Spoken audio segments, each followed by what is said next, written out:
Greetings, brethren. My name is Raul Enyedi. I live in Romania, Europe, and I pastor the Sovereign Grace Baptist Assembly of Bocșa, Romania. We have several mission points across the country and a large printing work that many of you support.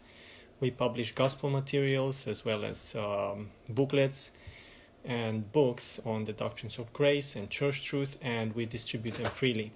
Our goal is to reach not only Romania and Romanian-speaking people, but also Europe with the truth. We have translated materials into 14 different languages, and we have been printing materials in 5 languages. All our church members are doing everything we can to spread around the gospel and the faith once delivered to the saints.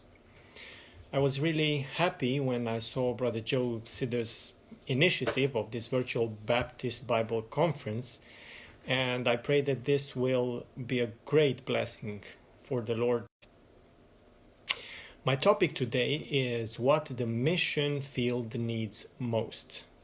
I want to read a passage from the Gospel of Matthew, chapter 9, verses 35 to 38. And Jesus went about all the cities and villages, teaching in their synagogues and preaching the gospel of the kingdom and healing every sickness and every disease among the people. But when he saw the multitudes, he was moved with compassion on them, because they fainted and were scattered abroad as sheep having no shepherd. Then saith he unto his disciples, Plenteous, but the laborers are few. Pray ye therefore the Lord of the harvest that he will send forth laborers into his harvest. In this image we have a large field of grain that is ripe and ready for harvest. We have few and apparently insufficient workers for the size of the field and the amount of work necessary to bring all the harvest into the storehouse of the owner. And of course, we have the owner of the field. The Lord is using an agrarian image here. He uses such pictures often because that was an agrarian society, and the people could relate to these things. We can think of the parable of the sower or the parable of the wheat and the tares.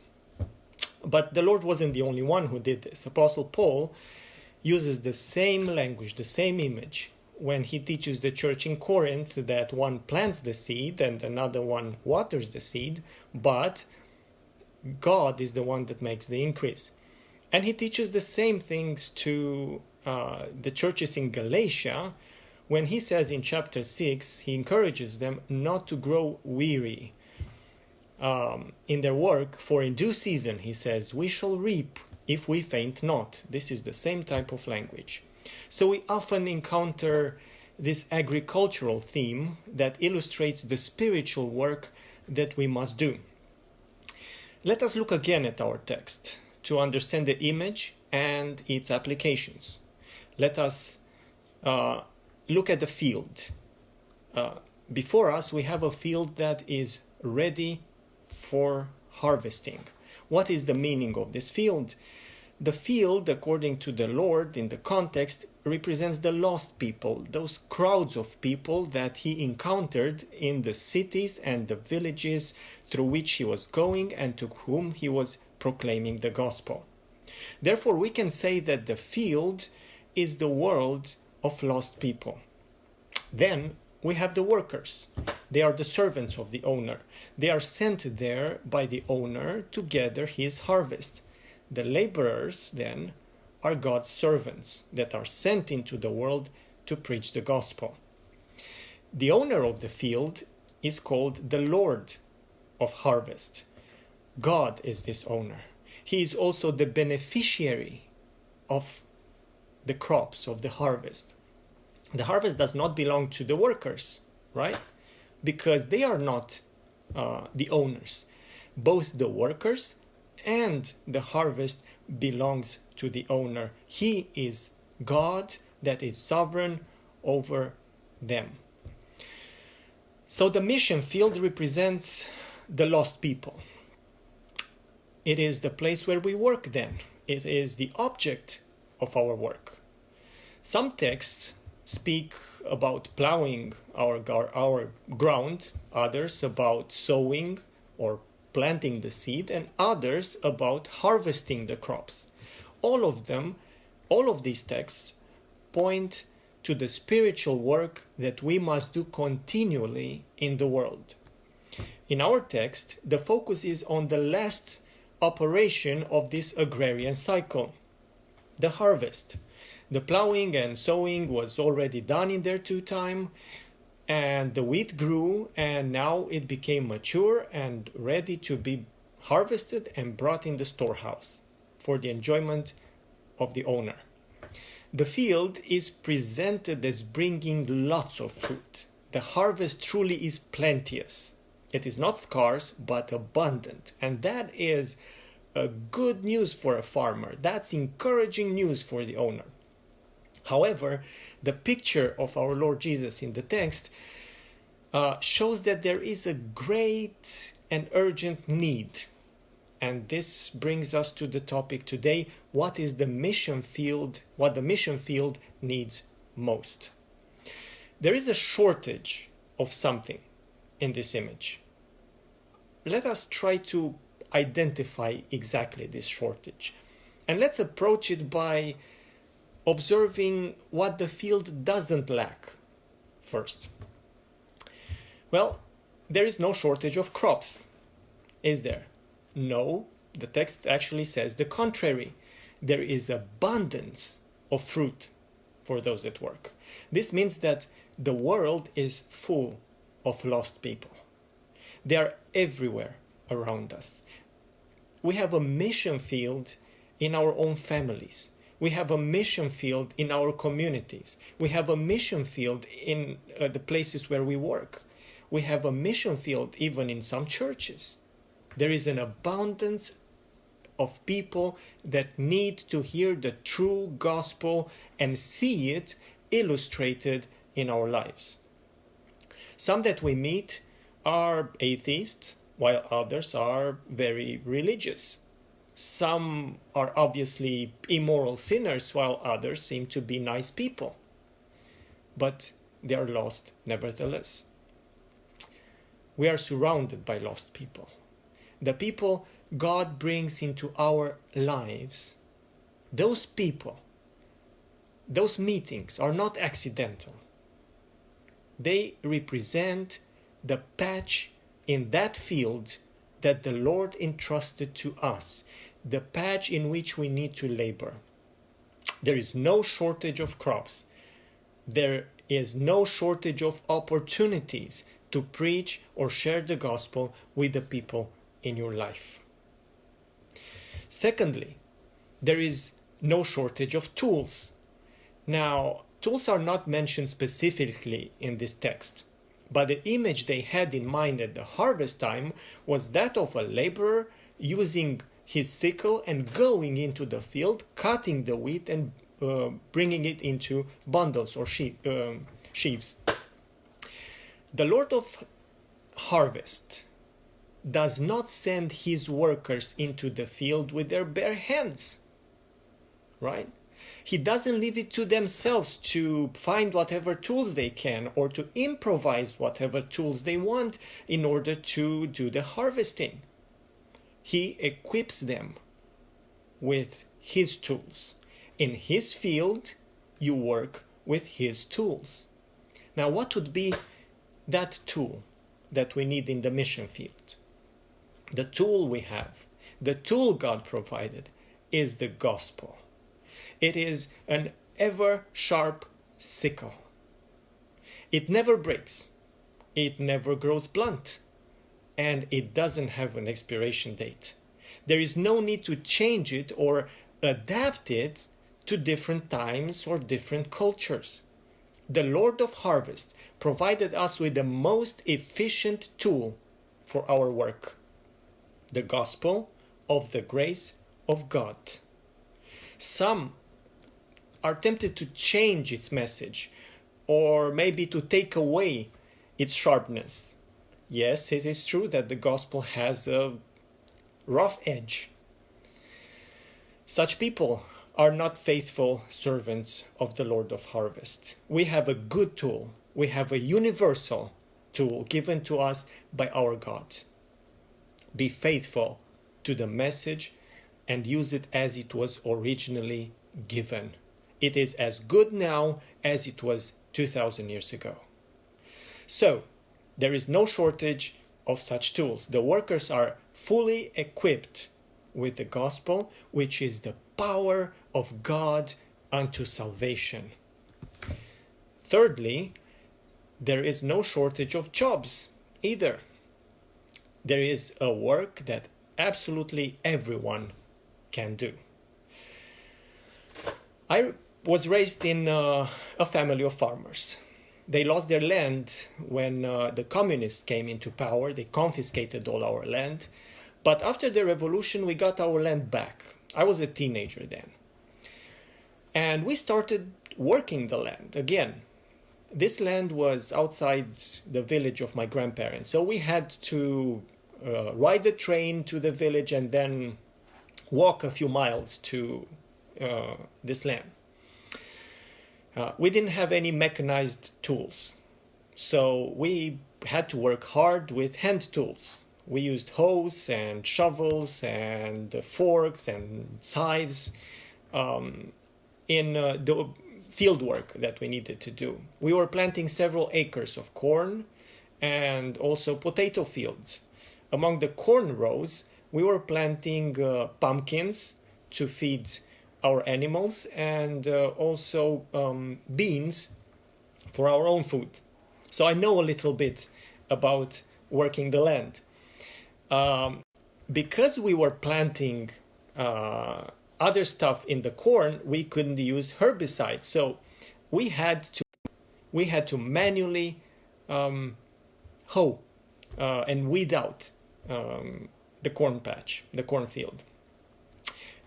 In the fall, at harvest time, we woke up very early in the morning, got to the field as early as we could, and started working. Each would pick a row of corn, and we would have a sack where we would put the beans, and then we would throw the corn into corn piles, and then we would put the pumpkins into different piles for later when we put everything in the wagon or in the trailer to bring home. The harvest time was a very hard time. It was hard work for us kids, and not only kids, but that's how we made a living back then, because there was no money available. Our whole family was in this together. Grandparents, parents, uncles, aunts, cousins of all ages would come together and help one another. Even though those times were really rough, our family was never closer and more united than then. From the youngest to the oldest, there was a work for everyone according to their own ability. At harvest time, everyone can help with something. Men and women, young or old, there is a work for everyone. It is the same with the going forth of the gospel. There is no shortage of jobs. When all church members are involved in the spreading of the gospel, if they are in one mind and work in harmony toward that goal, the bonds of love and of fellowship will grow deeper between them than ever. God gave us each resources of time, of health, mental and physical abilities, as well as financial resources in various proportions to each one of us. Each and every believer has to put all these different types of resources into the work of spreading the gospel.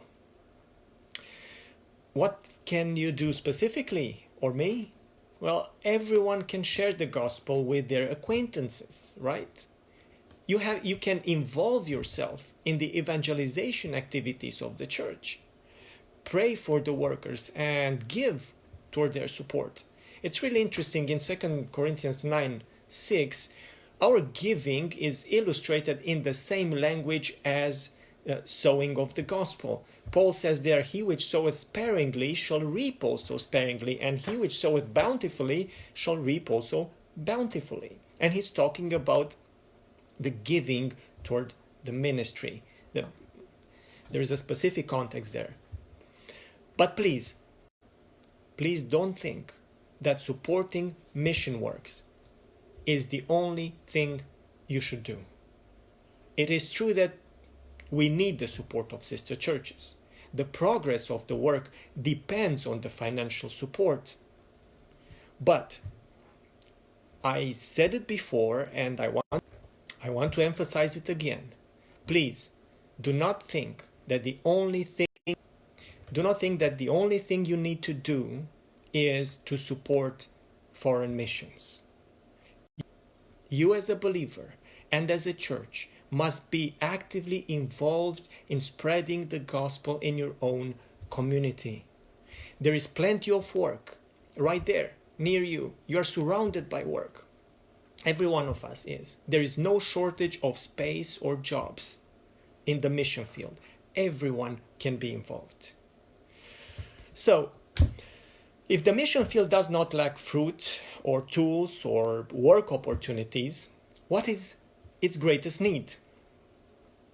Our Lord tells us in this text that the greatest need is the need for workers, for laborers. It seems that there are insufficient workers to harvest the crops in due time. No matter how much they work, they cannot reach by themselves the entirety of this big field. The field needs more workers.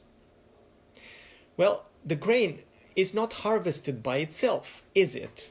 You need workers to do that job. The harvest is a necessary means for the grain that was sown to end up fulfilling its purpose, that is, to be stored in the owner's storehouse.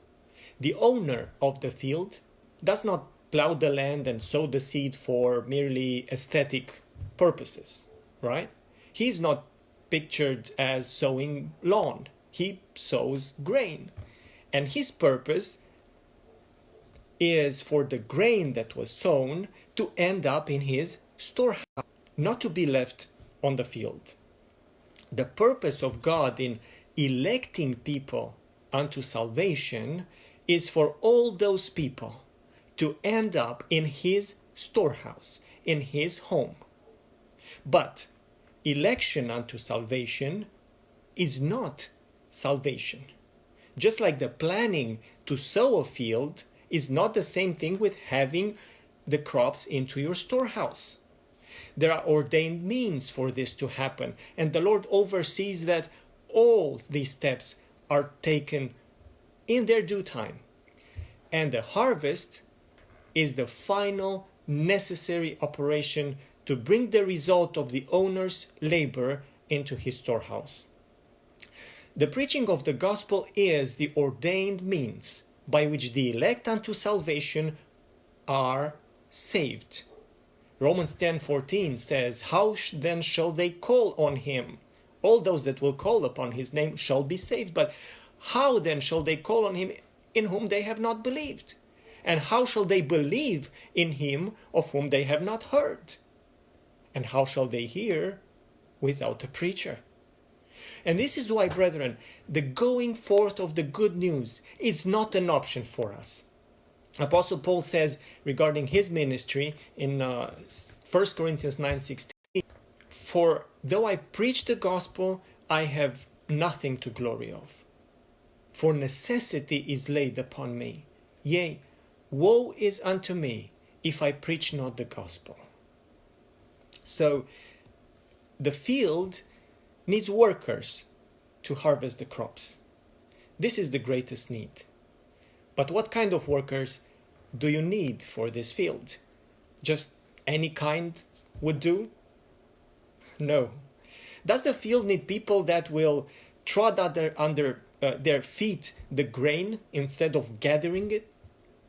No. Does the field need people that think that the sickle is only a tool for communist/political propaganda? No. Or people that don't know how to use the sickle, ending up hurting themselves or others around them? I remember that while I still am pretty good with the hoe and the shovel, I was always terrible with handling the sickle or the scythe. I cut myself badly once. And if you would look at a patch of hayfield that I tried to cut with a scythe, you would definitely think that that field doesn't need me or more guys like me. The mission field needs good laborers. Let us try to look a little bit then at some of the characteristics of such good laborers that the mission field needs. Lord Jesus says in Matthew 9:38, the last verse that we read, "Pray therefore the Lord of the harvest." Pray to him that he will send forth laborers into his harvest. So, a true laborer is one sent by God. He doesn't go by himself. He is sent there by the owner. The Lord established a pattern in the Great Commission, and he authorized his church to publicly proclaim the gospel. Many good people refuse today to subject themselves to the Lord's churches and work under their authority. It is true that all believers, whether members in a true church or not, have the duty to share the good news. It is also true that the public proclamation of the gospel and the entirety of the Great Commission was given to his churches alone. So, the first qualification of a true laborer is that he is sent forth by God. Secondly, a true worker is one obedient to the owner, to the Lord of harvest. The owners oversaw the harvesting and were organizing the workers. If the owner said, you go there and cut that wheat, you had to do it. You couldn't say, I am not sure I like that piece of land. Or, I don't like the workers to my left and right. I would rather go to a different group. Neither could you say, I'll do it but later. Or, I think I'll just do the work that I enjoy the most. You couldn't say that. You had to go wherever the owner sent you. It is God himself now that organizes the mission work. He is the one that equips some to be evangelists, others to be pastors, teachers, and so on. He is the one that equips all his children with different abilities, with different gifts, in order to work together for the harvest to be performed. He bestows gifts, Apostle Paul tells us in 1 Corinthians 12, in a sovereign way. And his workers obey him and will perform their duty faithfully. A true worker knows what he is doing. He knows how to use the sickle. Yeah, he's not like me with the sickle. He knows each step, each stage of the work. A true servant of God also knows the gospel well. He identifies himself with the gospel. He knows how and when to use it. He knows what to do with the wheat and how to gather it together into sheaves. He knows and practices all the steps of the Great Commission. A true laborer also understands the urgency of the work. At harvest time, you got to finish harvesting the crops as soon as possible before they are overripe and the wheat falls down, the grain falls down. You lose it then. There is a lot of work to be done and little time. You always are running against the clock. We know that God is sovereign and we know that he will save his elect. There is no losing on his side. But if we don't work, he will raise others to do it. He won't change the means. He won't change the method. The gospel still needs to get out. The gospel still needs to be published and proclaimed. But if we don't work, there won't be any reward for us. The lost people that are saved through hearing the gospel, they won't come to our churches. Many will end up in false churches, and that will seriously affect their whole life and service to God. We have to be busy preaching and sharing the gospel to everyone that we can. There's a verse in Proverbs 10:5, he that gathereth in summer is a wife, but he that sleepeth in harvest is a son that causeth shame. May the Lord stir each one of us to be wise sons, because it is summertime, brethren. It is harvest time today. The sharing of the gospel must be our top priority. Today is the harvest day. Even during this pandemic that you feel and we feel here, is a means to spread the gospel and point the lost people to the sovereignty of God, who still has everything under control. Every second that we lose, every opportunity that we miss will not return. It is this urgent. It is urgent because we as laborers are few and we're running out of time. We don't know how much longer we'll be here in the mission field before the Lord will call us home. But more importantly, this world is running out of time. The lost people in this world are perishing. And the gospel is the only message that can bring salvation. Faithful laborers understand the urgency of the work. A true worker also loves what he's doing. He loves his work. He prefers doing this than any other job. We all like a doctor that really takes interest in our care, shows compassion to us. A good laborer in the mission field must also be moved with compassion for the lost people around him. I've been watching the statistics of this pandemic and how it affects my own country, Romania, and other countries as well. There is suffering and death everywhere. The Italians and the Spanish, the Germans and the French, the British, the Chinese, the Koreans, the Americans, the Romanians, they all suffer alike. The suffering of one is no different than the suffering of another.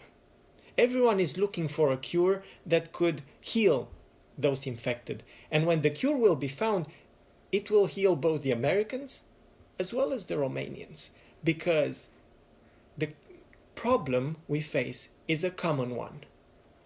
One of the lessons I learned during this pandemic is to see people not only based on their own nationality. We are all Adam's family. We all suffer alike. We are all affected alike. But this coronavirus is not the only common problem that we as humans have. We have even a greater one. And that is our sinful nature. It affects 100% of the humans. And the casualty rate is 100%. There is no asymptomatic patient, because each and every one of us shows signs of infection. We cannot find any cure for it in and of ourselves, but there is a cure. There is a universal cure, a common one, a one and only cure for our greatest problem, and that cure is Jesus Christ. The gospel preaches the finished work of Jesus Christ. The belief in his sacrifice for us will bring us life and save us from eternal death. We are in the possession of a cure to this universal problem, and that cure is free and available in sufficient stock.